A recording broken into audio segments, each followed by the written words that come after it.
And delighted to welcome Rupert Lowe, Reform UK MP for Great Yarmouth, to the show. Good morning to you, Rupert. Good morning, Julia. How are you? Very well indeed. Thank you so much for joining us. I just want to ask, just very briefly, just to get your response to Keir Starmer holding meetings with, holding a meeting with the President of China, Xi Jinping, at the G20 summit today. Should Britain be cozying up to China? That's what we're asking our audience on 0344 499 1000. Just briefly, should he be? Well, I think, Julia, China is part of the sort of global elite, if you like. They are part of the world, and I think we have to engage with them. I don't think we necessarily have to agree with everything that they do. And in some ways, I think the juxtaposed sort of Keir Starmer against President Xi is probably an interesting spectacle. I'm not sure. Yes. That Keir Starmer will come out on top, Julia. That's kind of my feel about it. He'll run rings round him, will he not? As indeed, I wonder whether or not the governments of Vietnam, Kurdistan, Iraq and elsewhere will run rings round the Starmer government as well, with their plan for Georgia Meloni. Well, Julia, given the front bench business experience, I think it's probably a certainty. Probably a certainty. Well, I just explained Georgia Meloni stars, the Italian premier, her migrant deals. She's done deals with Albania, where obviously, sending people there to be processed, but she also has done deals with other countries, sort of, Libya and others, to beef up their border security, to stop people getting into the Med and then arriving on Italian shores in the first place. Now, we've been doing that with France. Hasn't worked so well so far. What do you make of the plans for migrant deals with Vietnam, Kurdistan and Iraq as well? Well, look, Julia, I'm not sure we can rely on any third party to solve this problem for us. I think what we've got to do is solve it for ourselves. So, as you know, I'm very keen that we strengthen our approach to this. I think we should learn from what Australia has done. We should obviously stop the boats arriving. If they do arrive, I'm of the view these people, rather than being made welcome, given bottles of water, spending money, comfortable hotels, I would personally put them into detention centres until we can deport them. But you know as well as I do, our laws are not going to allow, and certainly not under this law, are going to allow people to be held in detention centres realistically for years on end. Because you can't our laws anyone. don't stop us holding them in detention, and I frankly think that for these people to be coming in and distributed to, recently it was Altrincham, but it's other parts of the country. These are fighting age young men. We don't know what their intentions are. Most of them have lobbed their passports into the sea before they've arrived, so we don't even know their age. Many of them are saying they're actually younger than they are. And we've had 24-year-olds put into schools, haven't we? It's quite absurd and very dangerous. It doesn't bear thinking about, and the job of the government is to look after the interests of the British people, the people who live honestly, live decently, pay their taxes, and effectively are one of the most decent nations on earth. And the job of the government is to protect their interests. It is not to plant pods of young fighting-age men in honest, decent, law-abiding communities. And frankly, for the taxpayer to have to pay for all this is complete nonsense. So I think we've got to start to get tough. There's nothing under the ECHR to stop us setting up detention centres. We've just got to start to man up a bit and behave with some form of logical common sense, which is what we seem to have lost sight of. We should try that. So I wonder if it would catch on with voters. I want to ask you about a specific case, extraordinary decision from an asylum tribunal, which is that a sex offender, a paedophile, convicted of sexually assaulting not just his own young stepdaughter and two other young girls in the same family. He's from the Democratic Republic of Congo.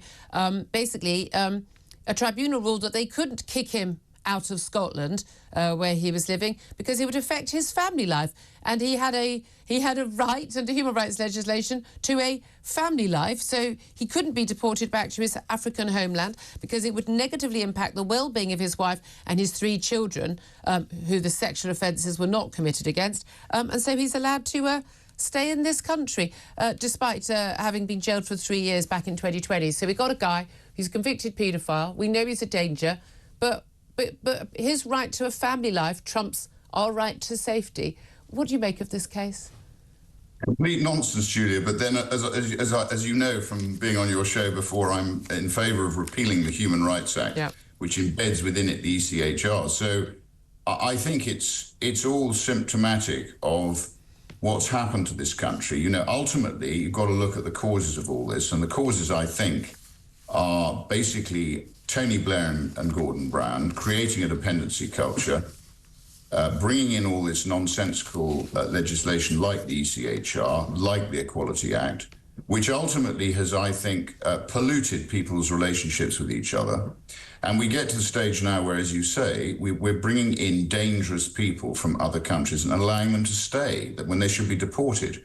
Now, I don't know where the truth lies over this Southport nonsense, but there are a lot of rumours flying around, and if any of them are vaguely true, Julia, this is going to go to that point as well. Yeah. We're not supposed to talk about it.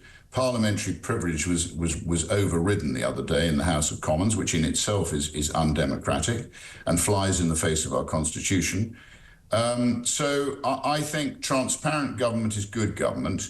The taxpayer should be the boss, and they deserve transparency, total transparency, and they deserve to be put at the top of the agenda. And I frankly can't understand why any government would think that isn't the case. No, and yet we've had a series of governments who don't. What do you make also, we talk of transparency, you know, why on earth we have not yet seen prosecution of two brothers seen on CCTV viciously assaulting 3 police officers, including punching repeatedly a young WPC in the face as they were facing arrest. This is back on July the 23rd at Manchester Airport. We also saw that footage. Of course, the first footage that was put out, we only saw the police officer, one of the policeman, you know, kicking a man on the floor, kicking him in the head. And then we saw the full video, which showed the context of that, which made it rather different. Almost 4 months on, still no prosecution. People not even involved in riots, Southport, people who just posted tweets that even deleted, facing jail, already some of them behind bars. We've had the police turning up at the door of the likes of the Telegraph journalist Alison Pearson, many others who are having their commentary on you know, political life being policed constantly. And yet, no charges as yet for 2 men on camera committing vicious, repeated assaults on our serving police officers. Now, we know that your boss, Nigel Farage, is planning to actually go ahead 4 months on with that private prosecution. So when does that start, and how will that work? Well, we announced it last night, Julia. So the 5 of us signed a letter. As you probably know, the IOPC and the Crown Prosecution Service seem to be dragging their heels, and meanwhile, there are 2 police officers who, in my view, behaved better than well.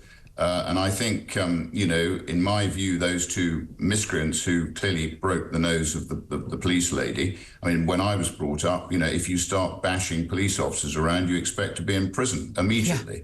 Yeah. And I think, you know, if we don't protect our police force, they're not going to respond as they should. We're not going to encourage the level of police people that we need.